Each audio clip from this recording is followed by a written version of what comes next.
ओम शांति। आज है 3 अगस्त की मुरली और आज की मुरली में बाबा का भी बाबा का बच्चा है जिका राजऋषि है, राजयोगी है, लेकिन राजाई के लिए पवित्र जरूर बनना है। तो आज विशेष राजाई की बात बताने लग रही है कि राजा बनना है तो क्या करना है। राजा को आसन हुआ वो बैठा बैठा वो यदि वो राजा मान लीजिए आपका तख्त पर रहे वो, तो अपनी आत्मा को तख्त है आभ्रकुटी 8 ही सारे दिन माथा में ही मतलब याद में रहना। एका मतलब है कि बुद्धि में बाबा की याद रहना। भ्रकुटी आसन पर रहना का मतलब ये है कि बाबा की याद सारे दिन रहनी। तो बाबा विशेष आज की मुरली में राजाई की बात कहे कि अगर राजा बनना है तो पढ़ाई पर पूरा ध्यान देना है। बीच में भी उबासी झुटका ए कौन लेना, क्योंकि जो बात बाबा बतावागा वह अपन ध्यान सुनागा तो ही जीवन में अपना आवेगी। तो जिद के भी सुनना है ध्यान बाबू का जी की, और दुनिया का समाचार है बाने सुननो सुनानो को नहीं है, आगे बातें ने कौन फैलानी है। दुनिया ने भूल के बाबा की बातें ने सुननी है, जीवन में लियाना है। बाबू कभी मैं कोई संस्कृत में तो समझाऊँ कोनी जी को, थाने समझ में को नहीं आ, मैं तो सीधी हिंदी में कहूँ, हिंदी में समझाऊँ कि ए विकार थाने तंग करे। विकारा के कारण मन टिके को नहीं, और ई मन ने टिकागी और बुद्धि ने पवित्र बनानी है। बस इतो ही काम है। जिया और धर्मा में जिया कई लोग जावे नहीं आपके धर्म ने भूल गए, तो भटकेगा गुरु माने धन दे दियो, गुरु माने बच्चों दे दियो, फिर वे में चीज़ा में घाटो लागे, फिर कहेगा मार सा यो फिर उन लग जे दुखी हुआ। जब आपको कभी इन ज्ञान ने समझो और समझ के आपका जीवन में शांति लेके आओ और सुख लेके आओ। एक रस रहना रही आत्मा ही स्वर्ग में आवेगी, न कि विकारी आत्मा। फिर शूर्पणखा और अंग भी बात बताई है बाबू, जरासंगी कंस है, तो अंग सारो बाबू बताने लग रहे कि कौन कौन सी आत्मा ये है। विकारी आत्मा होगी नहीं बंग लिए बाबू विशेष बातें बताने लग रहे हैं। तो आपकी बुद्धि को ध्यान देगी और बाबा की मुरली ने ध्यान सुनना है, लायक बनना है। और यो जो अलौकिक जीवन है एमें विघ्न तो आवेगा, अपन जी ज्ञान में चल गया तो माया कर बोकरा भी आवेगी परिस्थितियाँ तो, लेकिन बने एक खेल समझिए। और वे आने लग रही है जी कि अपने अंदर शक्ति भरन खातर ही आने लग रही है, वे कोई ये थोड़ी है भी अपन तंग करे। वो एक खेल बनेडो है, खेल में खेल तो खिलौना तो आवेगा। तो जत बाबू का मीठे बच्चे जी मीठे बाबा, तुम सच्चे सच्चे राज ऋषि राजयोगी हो, तुम्हें राजाई के लिए पवित्र जरूर बनना है। प्रश्न है कौन सा अटेंशन राजाई के लायक बना देता है। फिर बाबू कभी पहली लाइन में बोले राजाई के लिए पवित्र बनना है, दूसरी लाइन में कह राजाई के लायक बना दे कौन सो ध्यान है जी को। तो आज की मुरली में विशेष राजाई शब्द बहुत बारी बाबू यूज़ करिए। अगर पढ़ाई पर पूरा ध्यान है तो राजाई मिल जाती है। बाप जो सुनाते हैं उसे अच्छी रीति सुनकर धारण करो। बाप ने जो सुनाया और बच्चों ने सुना तो राजाई मिल जाएगी। अगर सुनते समय उबासी देते व झुटका खाते, बुद्धि भटकती तो राजाई गवा देंगे। इसलिए पढ़ाई पर पूरा अटेंशन दो। गीत है हमें उन राहों पर चलना है जहाँ गिरना और संभलना है। एज की ज्ञान गिरा मार्ग पर चालन लग रहा, कदी तो मन गिराओगो कदी फिर उठांगा। ओम शांति। रूहानी बच्चों प्रति समझा रहे हैं। आज बच्चों को हठ योग और राजयोग पर समझाते हैं। बाबू का भी हठ योगी और राजयोगिया में क्या फ़र्क है। देखो सन्यासी होगा वह हट करके छोड़ेगा और वहाँ यादगार फिर म्यूजियम बनाएड़ा है जयपुर के अंदर बहुत ज़्यादा। बाबू का थाने कर्म को सन्यास तो करना ही कोई भी कर्म कौन छोड़नो, बस मैंने समझना है, सारो काम समझ के करना है। तो आज बच्चों को हठ योग और राजयोग पर समझाते हैं। बच्चों को मालूम है वह जो भी सिखाते हैं सब हठ योग, क्योंकि वह कर्म सन्यासी है। वास्तव में गृहस्थियों को कर्म योग हठ योग कर्म संन्यास सिखाना ही नहीं है, वह तो है ही निवृत्ति मार्ग। वह धर्म ही अलग है और तुम्हारा धर्म देवी देवता धर्म है। जिन देवी देवताओं ने राजयोग से राज्य पाया है, अभी तुम राज ऋषि हो, और ऋषि उन्हों को कहा जाता है जो पवित्र रहते हैं। बाबू का जी का पवित्र रहेगा वन ऋषि कही जगो, अगर पवित्र ना रहे उनको ऋषि नहीं कहेंगे। तुम राजाई पाने के लिए पवित्र बनते हो, वह कोई राजाई पाने के लिए पवित्र नहीं बनते हैं। तुम जानते हो पवित्र दुनिया में हमको पवित्र राजाई थी। भारत में 5000 वर्ष पहले देवी देवताओं का पूज्य पवित्र प्रवृत्ति मार्ग था। अभी पुजारी पतित बन पड़े हैं। पतित कैसे बने? 84 जन्मों का हिसाब है। बाप जो राजयोग सिखा रहे हैं वह तुमको 84 जन्मों का हिसाब भी बताते हैं। दूसरे धर्म को संन्यास धर्म वाले क्या जाने? ये है देवी देवता का प्राचीन धर्म। वह पीछे वाला धर्म जो बीत गए हैं उनको सन्यासी समझ न सके। तुम जानते हो हठयोग तो अनेक प्रकार के हैं। द्वापर से भक्ति मार्ग के साथ हठयोग शुरू होता है। अभी फिर है राजयोग। वह हठयोग जन्म बाई जन्म सीखते आए हैं। राजयोग तुम एक जन्म में सीखते हो, उनको जन्म बाई जन्म पुनर्जन्म लेकर हठयोग सीखना ही है। अब बे सन्यासी हठयोग क्यों सीखेगा जन्म बाई जन्म? वे संस्कारी हट को ले लियो, हट कर लाग रहे है वह कोई चीज़ ने तो बाना तो फिर बार बार जन्म लेगी, वही सीखना पड़ेगा। तुमको राजयोग सीखने के लिए पुनर्जन्म नहीं लेना पड़ता। ये राजयोग सिर्फ तुम संगम पर ही सीखते हो। राजाई मिल गई, स्वर्ग हो गया, फिर और सब धर्म खत्म हो जाते हैं। तुम राजऋषि हो। राधे कृष्ण भी पवित्र है ना। कृष्ण को महात्मा भी कहते हैं और महात्मा पवित्र होते हैं। और तुम भी अभी महात्मा व राजऋषि हो। तो बाबू का जी की आत्मा पवित्र बनने लग रही है। भीम और कृष्ण में कोई भी फर्क को नहीं। कृष्ण ने भी महात्मा कह और महात्मा पवित्र हुआ है। और आपा भी अभी बाबू के भी थे भी अभी महात्मा और राजऋषि हो। महात्मा अर्थात पवित्र महान आत्मा। ये बातें कोई शास्त्रों में नहीं है। शास्त्र तो बाद में बनते हैं। कहानियों की मिसल बैठ लिखते हैं। जो बीत जाता है वह फिर बैठ खेल बनाते हैं। सच्चा तो नहीं है। अब बाप बच्चों को प्रैक्टिकल में पढ़ाते हैं। उनकी फिर हिस्ट्री बनाई है। यादव, कौरव, पांडव थे, जरूर संगम पर ही होंगे। संगम युग की हिस्ट्री बैठ बनाई है। त्योहार भी सभी अभी के हैं। राखी बंधन भी पवित्रता पर ही है। पीछे फिर उनका यादगार चलता है। यहाँ बाप भी सभी को पवित्र बनाए प्रतिज्ञा कराते हैं। सिख लोग कंगन पहनते हैं, वह पवित्रता की निशानी है। हिंदू लोग जनेऊ पहनते हैं, वह भी पवित्रता की निशानी है। परंतु पवित्र रहते नहीं। राखी बंधवाते हैं, अर्थ थोड़ी समझते हैं। आगे ब्राह्मण लोग राखी बांधते थे, अब बहन भाई को राखी बांधती है, वह खर्ची देते हैं। ये अब फैशन पड़ा है। फैशन के बहन भाई का राखी बांधा वह खर्चो देवे। तो वास्तव में ये बात है पवित्रता की।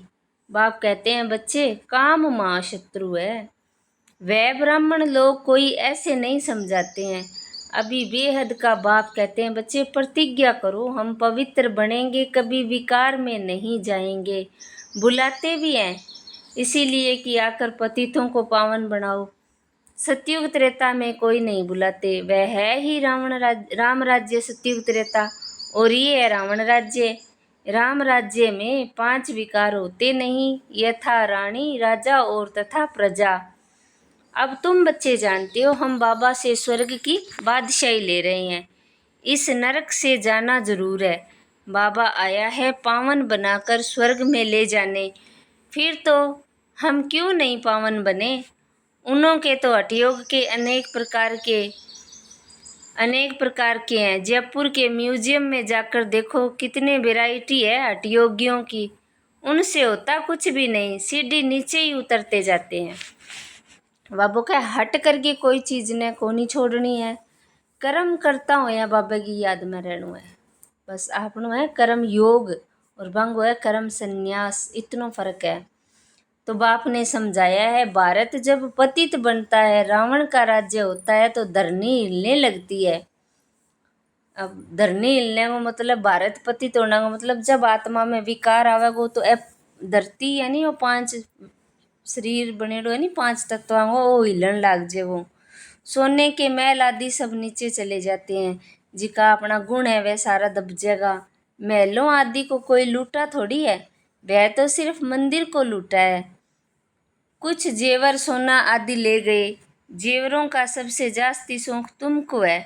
तुम स्वर्ग में जाते ही हो जेवर पहनते हो, राज्य करते हो। और धर्म वाले आते ही राज्य नहीं करते हैं। तुम बेहद के बाप से स्वर्ग की बादशाही का वर्षा लेते हो। तो ये बाप बैठ समझाते हैं, गीता पढ़कर नहीं सुनाते हैं। गीता में जो कुछ लिखा है वह सब मैंने कहा नहीं है। वह तो मनुष्यों ने मेरे महावाक्यों का बाद में बैठ शास्त्र बनाया है। हमने जो तुमको समझाया वह तुमने ही सुना और फिर जाकर राजाई की। वहाँ ये ज्ञान नहीं रहता। यहाँ तो बाप बैठ शिक्षा देते हैं। बाप तो हिंदी में ही समझाते हैं। यहाँ सब हिंदी हिंदी कहते रहते हैं ना, जो उन्हों की भाषा है। वास्तव में प्राचीन भाषा हिंदी ही है, न कि संस्कृत। ये संस्कृत तो शंकराचार्य के बाद निकली है। जो आते हैं वह अपनी भाषा चलाते हैं। बाकी ऐसे नहीं कि बाबा ने गीता संस्कृत में सुनाई नहीं। गुरु नानक का अपना ग्रंथ है। उन्होंने सिख धर्म स्थापन किया, उनको भी अवतार मानते हैं। उसमें राजाएं भी होते हैं, सन्यासियों में राजाई नहीं है। बाबा ने समझाया है, बुद्ध क्राइस्ट आदि पहले गृहस्थी आत्मा थे। अब गृहस्थी पतित आत्मा तो धर्म स्थापन कर न सके। उनमें पवित्र आत्मा आई जिसने धर्म स्थापन किया। दूसरे धर्म तो किस्म किस्म के बहुत है, आकर अपना छोटा मठ पंथ स्थापन करते हैं। तो जाड़ में भी दिखाया है ना। तो हठ योग और राजयोग में बहुत फर्क है। ये बातें समझने की है।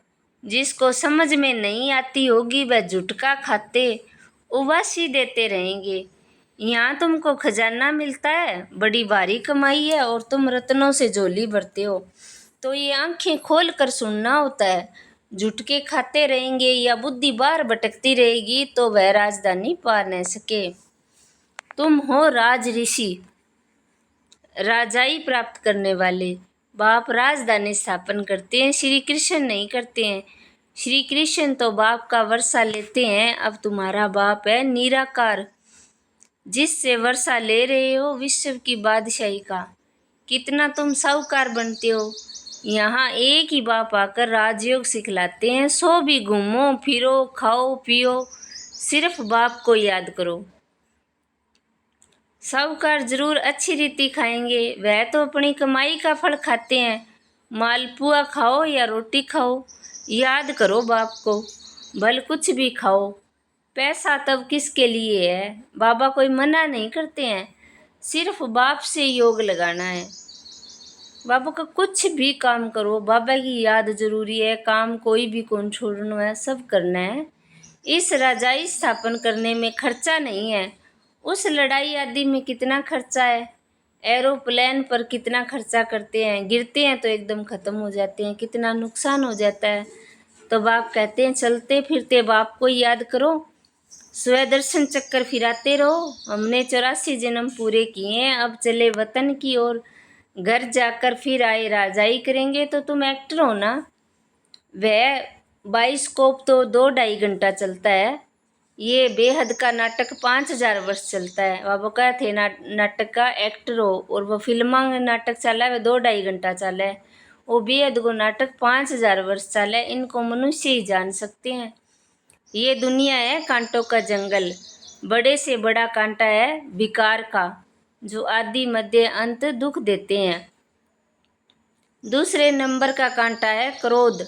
उनकी निशानी है महाभारत लड़ाई। देखो, कोई बात में गुस्सा आया तो झट बम्स शुरू कर देंगे। अभी तो ऐसे बम्स बनाए हैं जो बात मत पूछो। सतयुग में कोई लड़ाई आदि होती नहीं। संगम पर ये महाभारत लड़ाई दिखाई है। दूसरे कोई शास्त्र में लड़ाई की बात ही नहीं। वहाँ तो सारे विश्व के तुम मालिक रहते हो, लड़ाई की बात हो न सके। शास्त्रों में असुरों और देवताओं की लड़ाई दिखाई है, परंतु देवताएं तो अहिंसक है। तुम योग बल से विश्व के मालिक बनते हो। ये शांति का बल, इसमें कुछ भी तुमको बोलना नहीं है। याद के बल से तुम बाबा से विश्व की बादशाही लेते हो। फर्क देखो कितना है। साइंस बल से तो विनाश होता है, और उसी साइंस से फिर सतयुग में सुख देखेंगे। साइंस से खोज करते हैं वह तो सुख के लिए करते हैं। ये भी आकर कुछ ज्ञान लेंगे। प्रदर्शनी में तो सब आते हैं, आगे चल सब आएंगे तुम्हारे, इस शांति की बल का आवाज निकलेगा। अब तुम प्रश्न पूछते हो कि गीता का भगवान कौन है, ऐसे कोई पूछ न सके। ये प्रश्न जहाँ लिखते हैं तो उसके साथ चित्र भी दो कि गीता का भगवान परम पिता परमात्मा या श्री कृष्ण, जो पूरे 84 जन्म लेते हैं, पतित से पावन बनाने वाला तो बाप ही है। श्री कृष्ण की आत्मा तो 84 जन्म ले सांवरी बनी है, उनको बैठ समझाते हैं तुमने 84 जन्म लिए हैं, तुम अपने जन्मों को नहीं जानते हो। एक्टर को क्या पता तो होना चाहिए, एक्टर को पता तो होना चाहिए कि हम 84 जन्म कैसे लेते हैं। सन्यासियों का तो धर्म ही अलग है। भारतवासियों को अपने धर्म का पता न होने के कारण और धर्मों में जाते रहते हैं। किसी गुरु की आशीर्वाद से किसको धन मिल गया उसके पीछे चटक पड़ेंगे, फिर दिवाला निकल गया तो कहेंगे खुदा की भावी, बच्चा मिल गया तो बहुत खुशी होगी, अच्छा 10-12 दिन के बाद बच्चा मर गया तो कहेंगे ईश्वर की भावी। इसको जिंदा करना हमारे हाथ में नहीं है। तो बाबा के बहुत ऐसे मिसाल देखे हुए हैं, ऐसे ऐसे बहुत होते हैं। यहाँ तो बाप बैठ बच्चों को समझाते हैं, मीठे मीठे बच्चों पावन बनो। याद है जब महाभारत लड़ाई लगी थी तो द्रौपदी ने पुकारा था, बाबा हमको ये दुशासन नगन करते हैं, हमको इनसे बचाओ। तो 5000 वर्ष की बात है। इन अबलाओं पर अत्याचार इस विष पर ही होते हैं। कई तो स्त्रियां भी ऐसी होती है जो विष बगैर रह नहीं सकती, उन्हों का नाम ही है सुपर्णखा, पूतना। जो विष के लिए तंग करते हैं वह है कंस, जरासंगी, शिशुपाल। ये सब विनाश को तो पाना ही है। इस समय है आसुरी रावण राज्य, फिर होगा ईश्वरीय राज्य। इस सारे चक्कर को तो तुम जान गए हो कि कैसे 84 जन्म लेते हैं। ये भूलता तब है जब विकार में जाते हैं। विकार में जाने वाले का मुंह ही पीला हो जाता है, खुद ही समझते हैं ये हमने क्या कर दिया। बाप कहते हैं बच्चे इस विषय गटर में मत जाओ, ये तुमको आदि मध्य अंत दुख देने वाला है, इसमें ना पड़ो। कसम उठाओ कि हम विकार में कभी नहीं जाएंगे। भगवानोवाच है कि काम महाशत्रु है। हर एक चित्र में पहले तो ये लिखो ज्ञान सागर पतित पावन गीता ज्ञान दाता शिव भगवानुवाच, तो फिर कृष्ण का नाम उठ जाए। हमको गीता का भगवान बैठ ये बतलाते हैं, वही ज्ञान हम लेते हैं। भगवान ही आकर नई दुनिया स्थापन करते हैं और पुरानी दुनिया का विनाश करते हैं। रुद्र ज्ञान यज्ञ है ना तो असल है शिव बाबा। रुद्र बाबा नहीं कहेंगे। बम्बे में बबूरीनाथ का भी मंदिर है, अब बबुल कहा जाता है कांटों को। बबूरीनाथ नाम क्यों रखा ये कोई नहीं समझते। चित्र तो शिव का ही है, बाकी तो अनेक नाम रख दिए हैं। शिव बाबा ही आकर कांटों के जंगल को फूलों का बगीचा बनाते हैं। वही तुम्हारा बाबा है, उनका नाम है शिव। शिव परमात्माए नमः, ब्राह्मण देवी देवताए नमः। अक्षर तो बिल्कुल क्लियर है। अब वह परम पिता परमात्मा बैठ इस रथ द्वारा समझा रहे हैं, हूबहू जैसे लौकिक बाप समझाते हैं। ये बच्चे हमारे कुल को कलंक नहीं लगाना, कोई खराब काम नहीं करना। ये बाबा भी कहते हैं बच्चे विकार में तो कभी नहीं जाना, पवित्र बनने बगैर स्वर्ग में ऊंच पद पा नहीं सकेंगे। बहुत ज़बरदस्त कमाई तुम कर रहे हो, बाकी सब गवा रहे हैं। भल कोई के पास पदम है, बड़े बड़े महल बना रहे हैं, लाखों रुपए खर्च करते हैं, तो तुम समझते हो वह waste of time waste of money है, ये कुछ काम नहीं आएगा, सब खत्म हो जाएगा। वह तो समझते हैं 10-12 हजार वर्ष चलेंगे। तुम बच्चे जानते हो मौत तो सामने खड़ा है सिर पर, थोड़े समय के अंदर ये भूकंप आदि हो सब डामाडोल हो जाएगा। अर्थक्वेक आदि में अनगिनत मर जाते हैं। अब तो विनाश होना ही है, तो विनाश का साक्षात्कार और स्थापना का साक्षात्कार किया है, सो फिर इन आँखों से देखेंगे। भक्ति मार्ग में कितना कुछ करते हैं परंतु कोई वैकुंठ में जा न सके। ज्ञान बगैर सदगति हो न सके, ये सब है भक्ति मार्ग के खिलौने। अच्छा, मीठे मीठे सिकिल दे बच्चों प्रति माता पिता बाप दादा का याद प्यार और गुड मॉर्निंग। रूहानी बाप की रूहानी बच्चों को नमस्ते। हम रूहानी बच्चों की रूहानी बाप दादा को याद प्यार गुड मॉर्निंग नमस्ते। शुक्रिया बाबा, शुक्रिया आपका पद्मा पदम, शुक्रिया।